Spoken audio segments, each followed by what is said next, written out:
What's your favourite dog breed? Bob. Wheaten bread. No, there's one breed of dog that you get very mushy over. Yo! Oh, miniature dachshund! Do you like them? Taco! You like Ding, them? ding, ding, ding, ding. Doobie doobie doobie doobie doobie. It'll take an eternity to break us. Raving penguin. Bob, do you need a wee? Do you need wee-wees? Come on. Yeah, that's it. Every time. Need no wee-wee.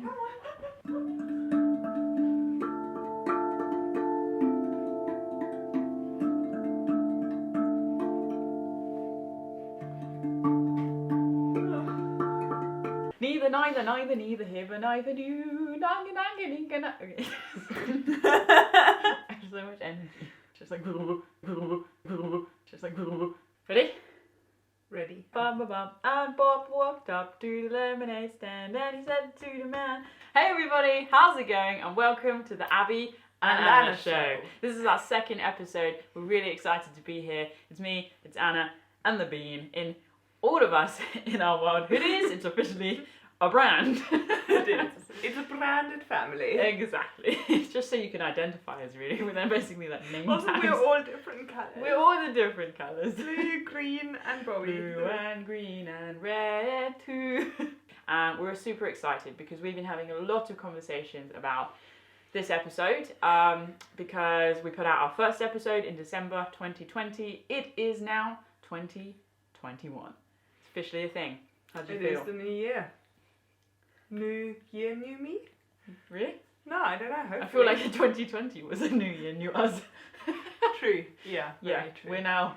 But the new us was more of a becoming thing, and It now was a becoming. 2021 is And our now year, we are because we became. and we keep on becoming. Exactly. I don't want to stop. I ain't ready to stop yet. Me neither.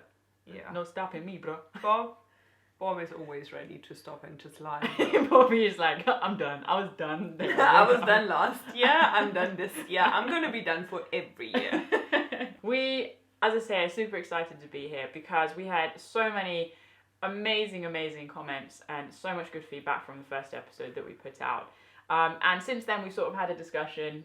We sort of put it out as a bit of a feeler in one way about what we were going to do with this series, and we have decided that we are now going to release every Abbie and Anna show. It still doesn't quite roll off my tongue. Yeah. On the second Friday of each month. So super easy, pop it in your diary, second Friday of each month. YouTube, ping, you'll get a notification if you click the bell next to subscribe, and you'll know when we've uploaded. However, if you're impatient and you are super keen to get an upload early, just join our Patreon community. So I set up a Patreon page literally 1 year ago in January for Wild.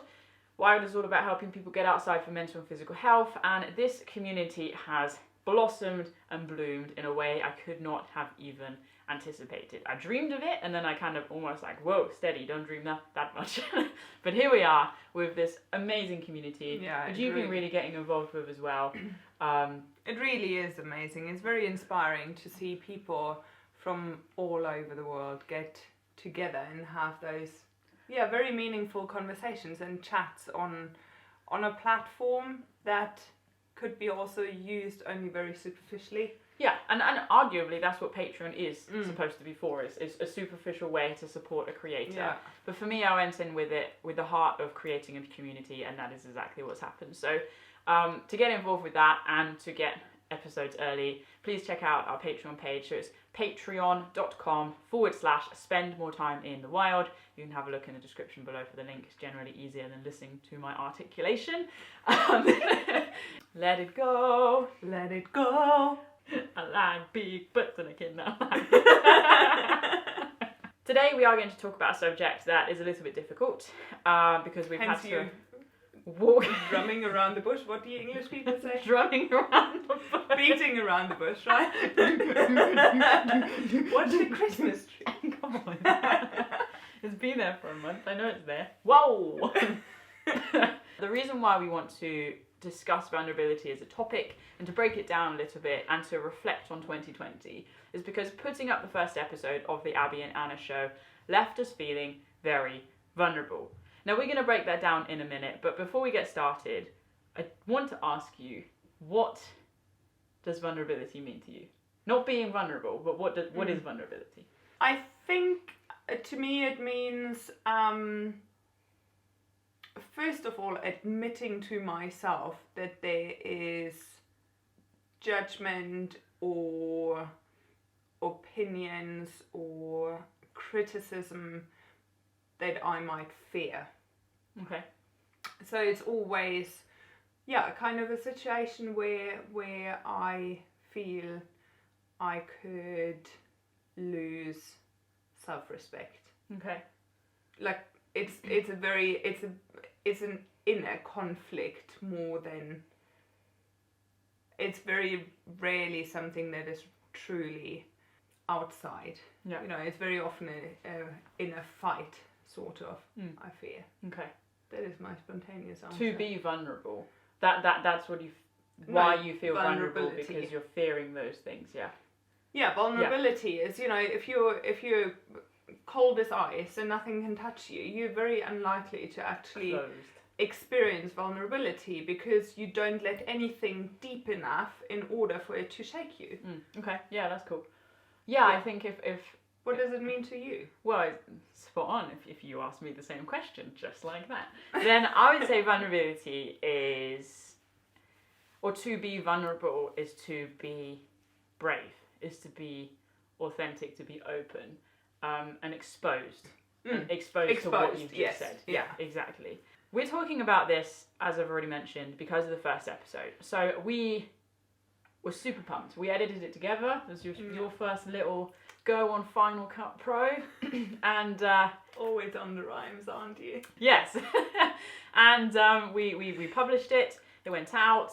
It was received predominantly really well. But as is always the case, human nature, you can't help but notice the threats and the things that aren't quite going to plan. And that was that in the space of the few days of putting the video out, here at Wild, we actually lost nearly 200 subscribers, many of which were directly on the video, people clicking unsubscribe. And that for me, because I can see the stats, you can't, left me feeling like, that's going the wrong way. Yes. And I was talking to some patrons this morning actually about how being just a YouTuber is perceived as being really quite a nonchalant, laid-back, easy job. But, you know, Wild is so much more than the videos, but even if it is or was just the videos, it is a full-time commitment. This is my life, as Anna knows.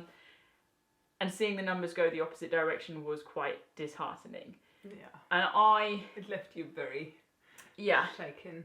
I was already feeling quite uncertain about whether we'd done the right thing putting it out there, because it was a bit deeper. Yeah. Different to what you've put out before as well, right? Exactly. And I was feeling these things. I saw the numbers, I went for my walk, and then I came back and found you. And funnily enough, you were feeling vulnerable for a slightly different, similar but different reason. Yes. Yeah, I think from a different point of view as well, because for me it was the first time being in public. And then obviously I've shared some very emotional topics of my life. Yeah, it was a big deal, and we had a few discussions. I don't know what's happening with my voice. It's just like dying. Is your voice breaking finally? Hello, my name is Abbie. Hello. We had a few discussions off the back of these feelings that we were having, and we sort of voiced the concerns, the wavering, the worry, the anxieties. And then every time we sort of ended up coming back to why we put the video out.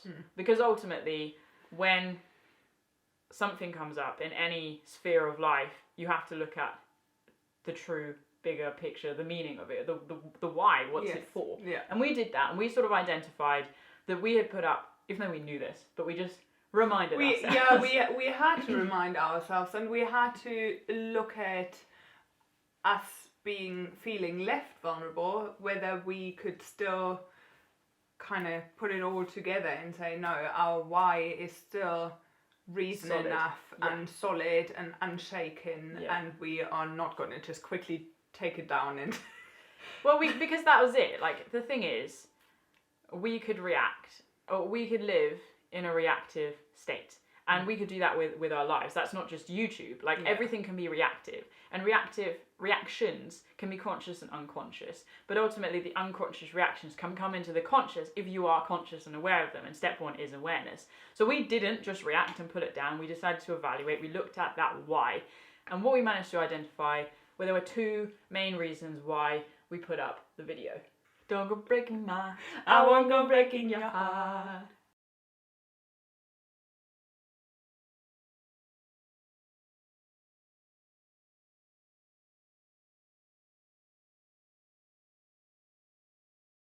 So firstly, why we're having these conversations and why we decided to continue having them in front of the camera is because we really see an opportunity for us in them to grow.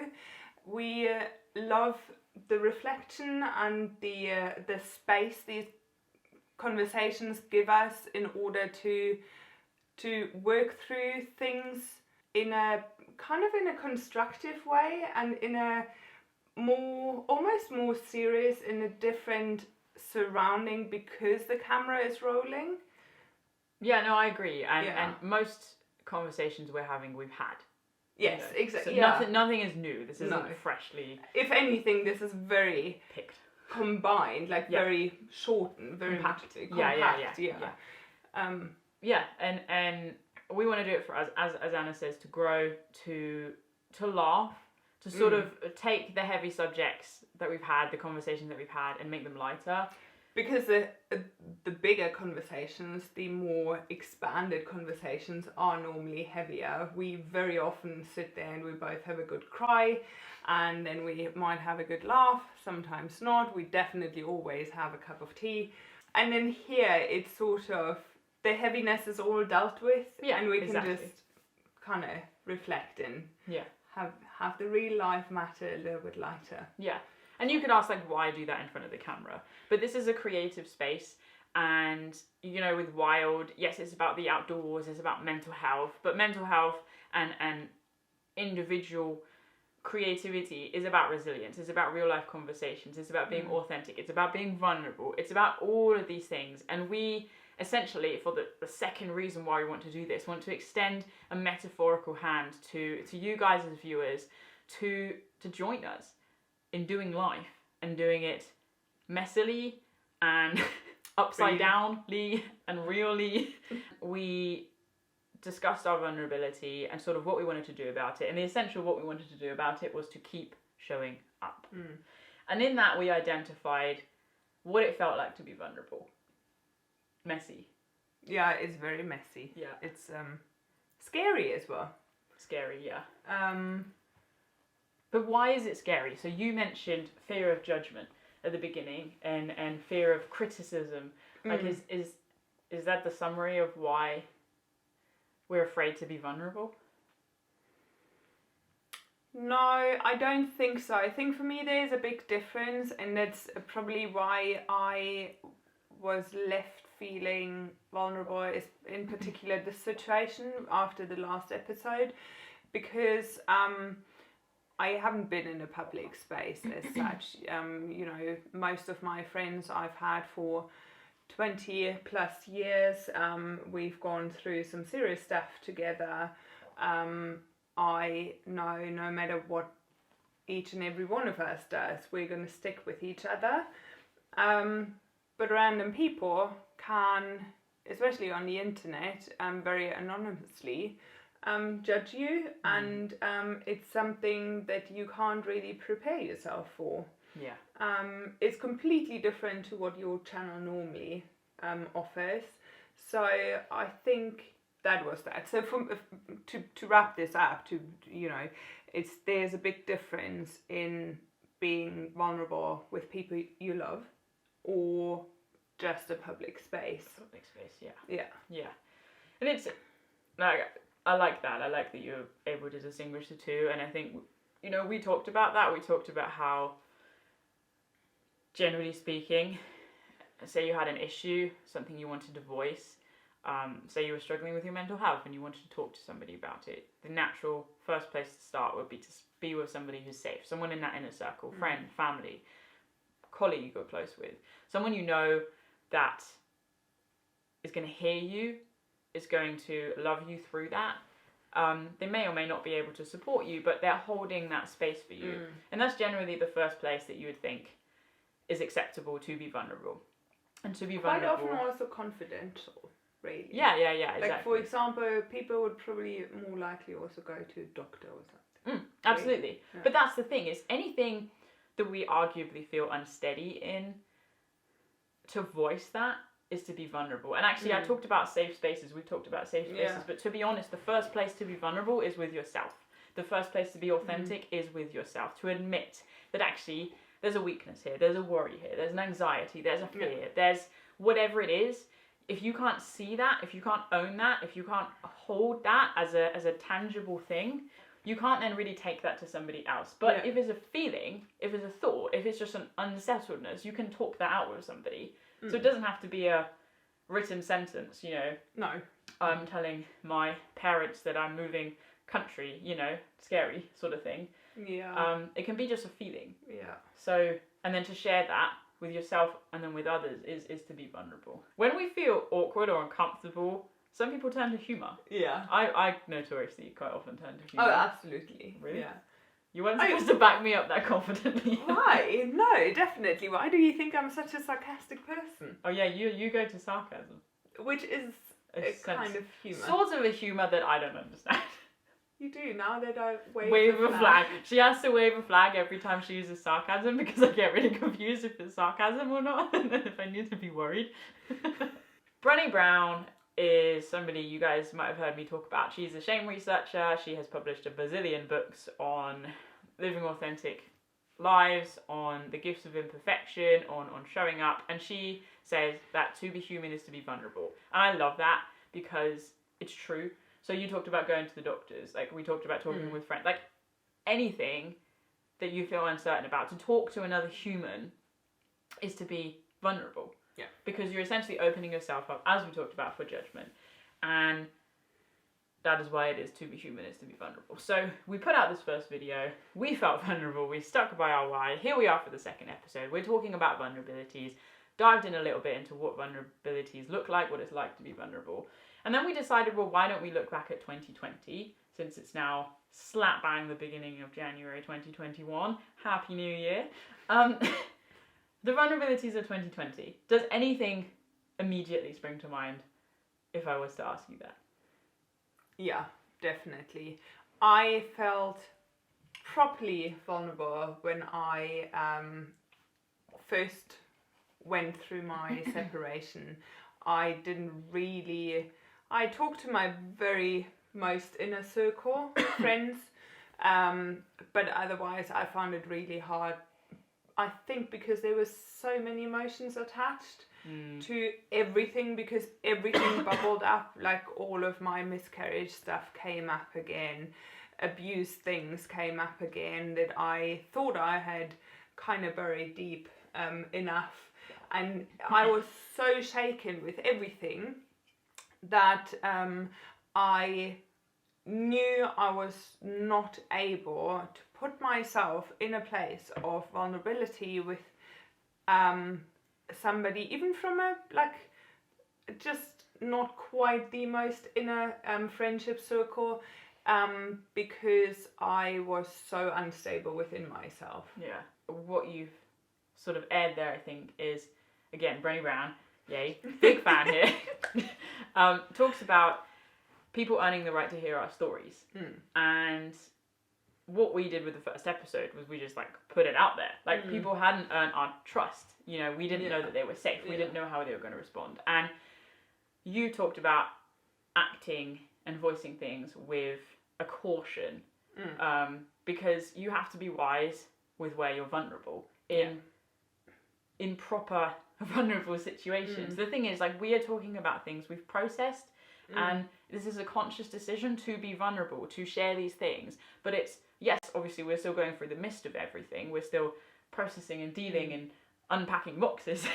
But it's somewhat, we're out of the reactive stage, and we're now in the reflective stage. And so it's much easier for us to share things. But say something traumatic or dramatic happened, like right today, yesterday, whatever, tomorrow, we're not just going to jump online and share it.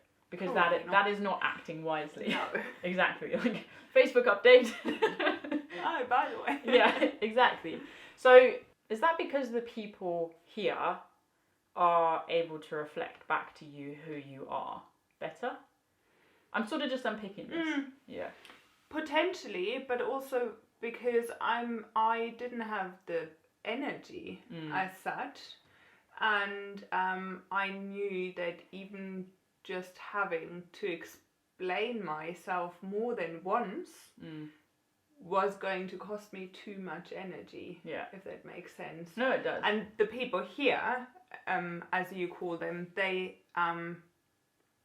had to know because I had to talk to somebody straight away. So they knew, and therefore that was my circle of communication, sort of. There was no energy, no space for more vulnerability from my side to invite other people into that circle. Yeah.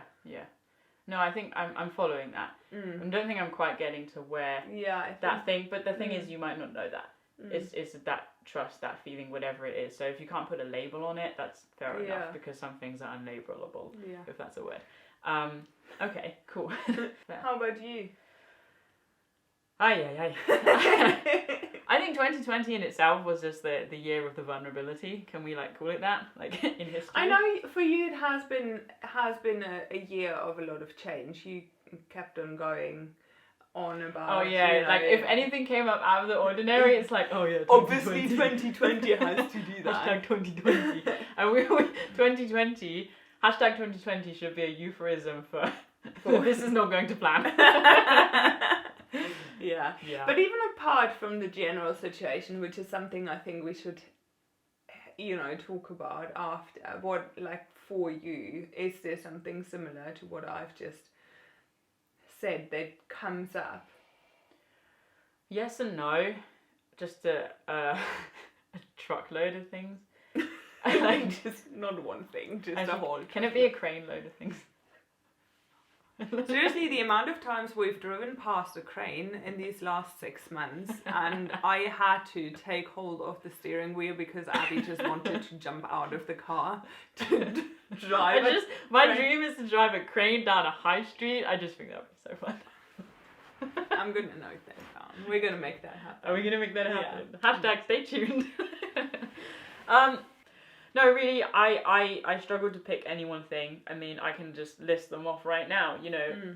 Every time I would teach a boxing class or a spinning class, I was being vulnerable. Every time, when we first met up, I was being vulnerable. Well, thankfully, there weren't too many this last year. Yeah, I miss them now, ironically. Every time I put out a video, I'd be vulnerable. When we went traveling, I was vulnerable. Again, the reason why I'm saying it so quickly like this is because each situation required something different. I can take the classes. I mentioned in the first episode, I loved teaching. I loved being a fitness instructor. But a lot of it for a long time was a performance. And that was purely out of survival. It was purely out of being so insecure in myself. I don't look like this. I'm not like this. I don't do this. And essentially fearing that judgment. Before it even came my way, I was shut down myself and put on a performance. I'm not gonna lie, it was a decent performance. I know that because even I kind of fell for it and thought, this is quite fun. I didn't. You didn't? Well, no, the bandage didn't help with that. But, gradually it shifted because as I gained more confidence in myself as an individual, a journey I was on, before meeting you, but certainly in meeting you, I've been able to apply a lot more things. I sort of learnt to find the courage to take off the mask and actually to evaluate and to recognise and to own that I don't want to live a life of performance, but I want to live a life of truth and of faith. And as a person who lives by faith, to live by faith, you have to live by faith. That sounds like a really weird circle, but to even trust that living by faith is the right thing to do, you have to have faith. And faith is just this endless cycle of surrendering and stepping out and being afraid but doing it anyway. And so basically, through that, through my mental health, through the anxieties, through the insecurities, I look at ways of seeing things, of owning them, and then doing something about them, doing something with them that can empower me. You know, I struggle a lot with New Year's. It's a transition that just freaks my head out a bit. And a couple of years ago, I started running wild walks. So January 1st, 2020, I put on a wild walk. And it's a vulnerable thing for me because, I'm putting out a walk in the hope that people are going to sign up. I mean, it's free, so but you know, it's January 1st. People want to be with their families or they're sleeping. You put anything out there, any product, any service, any information, any opinion, and you're being vulnerable because you're opening yourself up. And it has to be conscious. Yeah, and you might be let down by everybody. Exactly, and you might be completely pushed in the dirt and stomped all over. Exactly, as Anna puts it. But the truth is, the reason why I would show up time and time again to those classes, the reason why I said yes to us going for our first walk on Golden Cap, the reason why I said yes to us going travelling despite not having a plan or anywhere to stay or yada yada, not knowing how much it would cost, not knowing how long we'd be there for, not knowing about COVID, the reason why I said yes, it was evaluated, but because that life I want to live, that person I want to be, is on the other side of that, is in the mess. And it's absolutely okay to take a step back from the mess, to inhale, to like, as I've been saying, the inhale, the time where we all need that reflection time, that stillness time. But the reality is, the person I want to be is doing the things and being the person.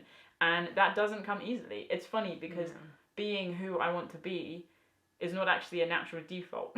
It takes a lot of work and a lot of commitment. So to round this story up, 2020 was a year of vulnerability because it was a complete shift from the norm. Not just because of COVID, but because of us and our relationship, because of the home situation, because of losing Penny, who was my best friend, she was my Westie, because of yada, yada, yada, yada. All of these transitions, all of these changes, all of these things that required twist yourself, do a U-turn, become this, do this, say this. Exactly, adjust, conquer and overcome. You know, it was immense. And it's kind of no wonder in one way that beginning of December I was like, like that, the light's gone out. My light went out. Darkness. Hello, darkness, my old friend. So, your light went off. That one and this one. Literally. Ding, darkness. And I forced you to take a wee bit of a time off. That was so hard. Yeah. Do you remember, what was it literally? So I'd finished doing some filming. I came in and I thought I had this crab in my tummy. It was so sharp pains. I was absolutely exhausted. And it took me all my energy to just get out of my outdoor clothes and just lie here. And then I just went into a shivering fit. I seriously considered taking to hospital because 45 minutes straight, if not an hour, you were just shaking uncontrollably. Yeah. I couldn't even get a word out. Like, no. I don't know really what you happened. You were just crying and shaking and hot and cold and whatnot, and then thankfully at some point you somewhat fell asleep. Yeah. And then the next day, like, I was in so much pain. Like, I couldn't get to the toilet. I could not put weight on my legs. But God forbid you can't walk. But I can't miss my morning walk. And I was like, I just couldn't switch my head off of it. So you were good. You were good. Because you know what my morning walk is to me. She knows it is my lifeline. And you were like, fine. Like, let's just see how far we go. Like, I couldn't even bend over to tie my shoelaces because of the crab. And I couldn't even stand up properly. But there I was, I got my stick and we marched up the hill, so I wanted to. Even Bobby was running ahead. Yeah, that is saying something. We got to the fence and... So we made it about 400 yards up the hill. Up the hill, yeah. That's a good hill. Yeah. And that was that. And then you accepted. I said I'd come back later. And I think it's okay to, like, relentlessly pursue something unless pursuing that thing is taking you in the wrong direction. Yeah. And that was taking me in the wrong direction. So the reason why I'm telling you this, the reason why we're having a bit of a laugh over this, what was not the most fun situation, is because being vulnerable takes a lot of energy. And it's so important that we look after ourselves whenever we are vulnerable, whenever we are open, because it does and can bring up a lot of stuff.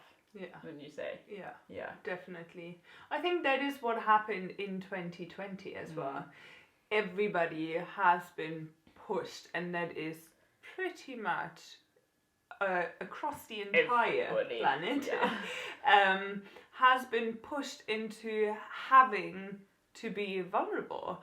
Ask for help, ask for financial support, ask for, just childcare.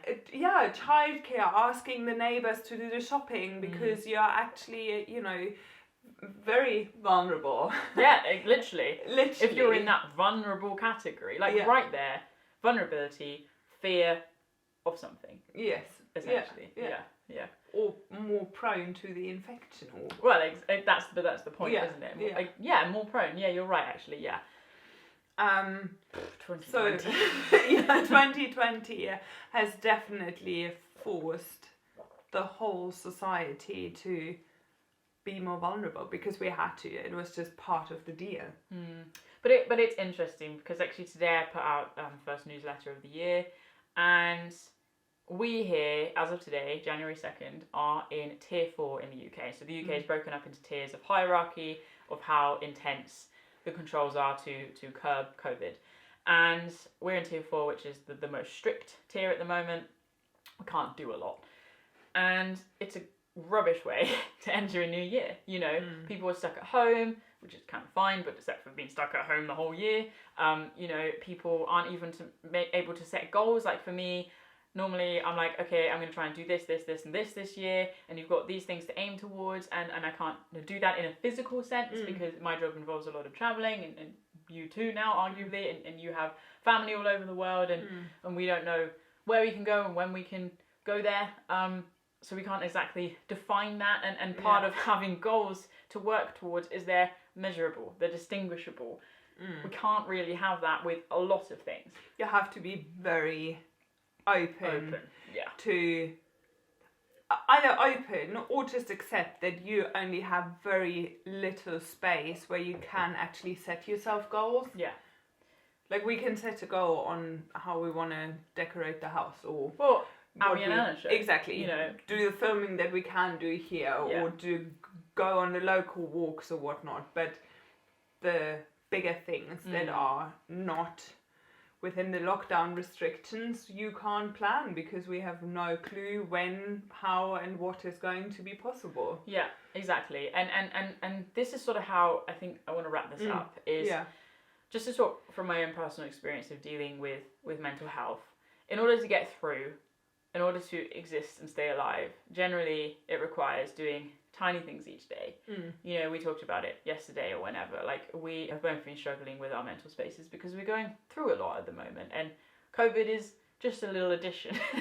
It really is only the little addition, funnily enough.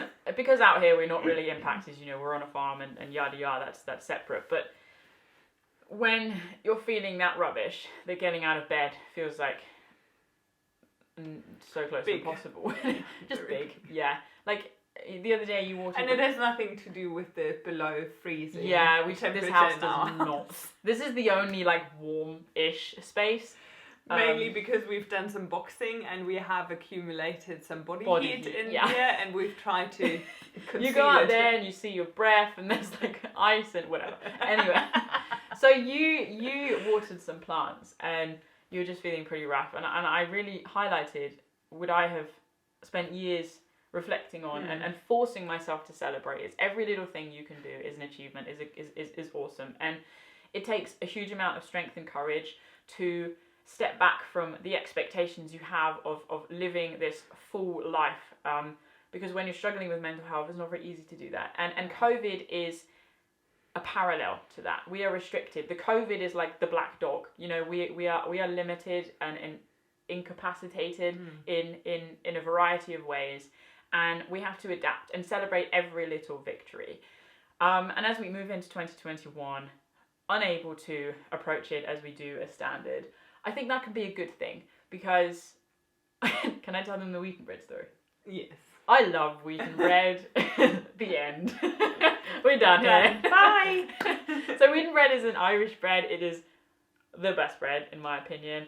And Tesco sell it for £1.10. And I have a real big issue with it because I love it, but I also hate it because I cannot make it last. And as somebody who needs my body to be fit and healthy, if I really let myself go, I would be shaped like a wheaten bread right now. Wheaten bread on Wheaten bread on 2 legs. That is the best. That could be a meme. Yeah, it could be. Yeah. Meep. And we just photoshopped my hat on it. And your eyes. My eyes. You're gonna become one of the annoying oranges. Yeah, you're gonna same be the face. annoying wheaten bread. I love wheaten bread so much, but I train every day, partly to manage my head, but also because I'm just always trying to keep on top of my physical health, make sure that once this restriction situation is over, I can just jump on a trail and be whoop-de-doo, happy days. When we go to Tesco's, we stand by the bread aisle, overlooking the wheaten bread on the second shelf down, £1.10 underneath. Often there's like 1 or 2. And I stand here and you stand here, and you're like, so what do you think? You're going to buy it today? I'm like, go to sleep. Stroke the wheaten bread. Stroke the wheaten bread.